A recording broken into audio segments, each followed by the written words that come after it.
Hi, I'm Kevin Schrant. Earth Day marks its 50th anniversary this year. If you're not familiar, Earth Day was the catalyst for a lot of great initiatives, such as the Environmental Protection Agency, the Clean Water Act, and the Clean Air Act, the latter two to curb pollution.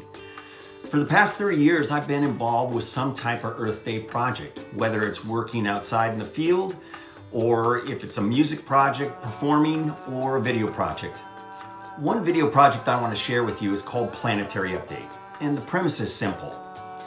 Two intergalactic aliens are looking down on the Earth and they're seeing that the Earth managers, us humans, are not managing it very well from an environmental standpoint.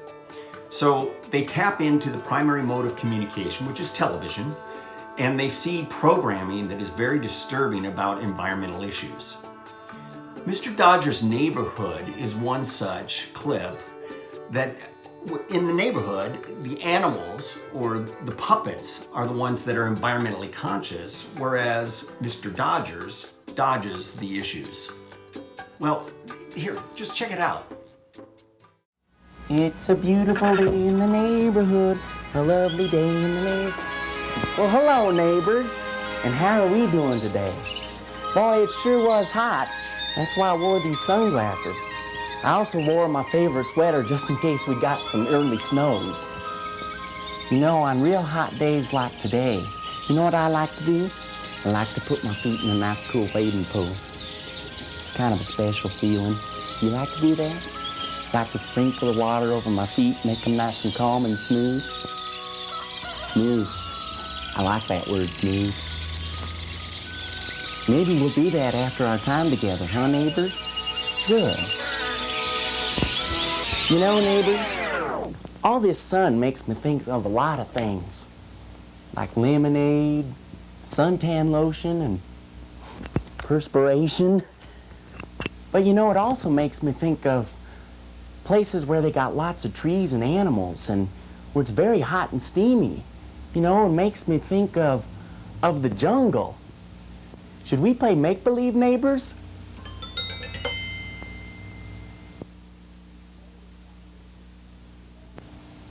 If you know this song, neighbors, don't be bashful now, sing along. Fishies and birds and little furry things. Sorry. Fishies and birds and little furry things. Buzzards and bees that bumble. Hummingbirds, sloths, and big kitty cats.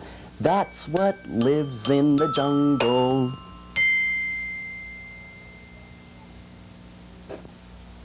Now, wasn't that fun? Phew, all this music sure tires me out. You know what I like when I'm tired? I like to have a big glass of orange juice and a saltine cracker. Does that sound good, neighbor? Mr. Dodger! Mr. Dodger! Why, it's Mr. Jaguar. Hello, Mr. Jaguar. You know, Mr. Jaguar lives in the jungle, too. Well, Mr. Dodger, you know it's not really referred to as the jungle. It's tropical rainforest. And yes, I live there for now. Well, thank you, Mr. Jaguar. Tropical rainforest. Can you say that? Well, Mr. Jaguar, you look nervous. Did we have a complete nutritious breakfast this morning? Actually, Mr. Dodger, I'm lucky to find any breakfast these days. My habitat is so threatened that prey is scarce, and I'm constantly threatened by fire or human encroachment. Well, Mr. Jaguar, that doesn't sound very nice. We all have bad days, though. When I have a bad day, I like to put on my favorite sweater and my favorite shoes and go out in the park and throw rocks at birds. Quit dodging the issue, Mr. Dodger. The reason that Mr. Jaguar is so threatened by loss of habitat is because farmers, loggers, and ranchers are destroying acres and acres of tropical rainforest trees for short-term profit. Well, hello, Mr. Monkey. Yes, tropical rainforests are full of trees, so full that the canopy of branches does not let any of the sun penetrate it. Penetrates. I like that word. The rainforest is dark and green and scary and... In some places, But farmers, due to pressures from unequal distribution of wealth and government incentives, come into the forest and burn or chop sections of trees. Or bulldozers come and raise the land so it can be converted into pasture for cows. Then various international fast food chains purchase the Central American beef because it's slightly cheaper. We know all about hamburgers, don't we, neighbors? Barbecues, milkshakes. Can you say all American?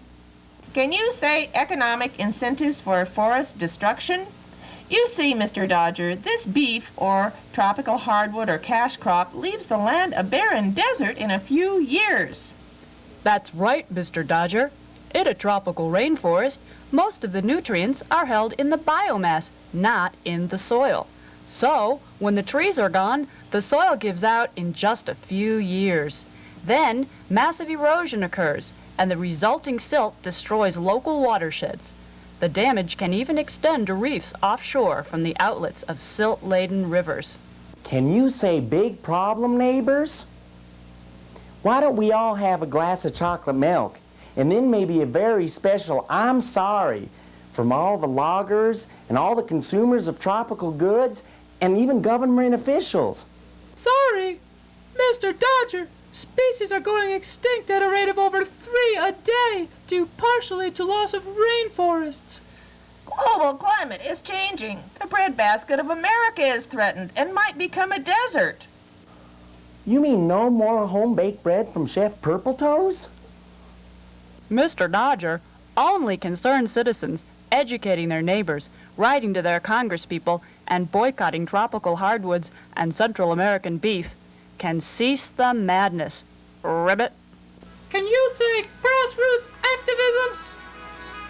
Well, Can you say global implications if the cutting isn't stopped? can you say beats me, neighbors? Can you say tropical deforestation, Mr. Dodger?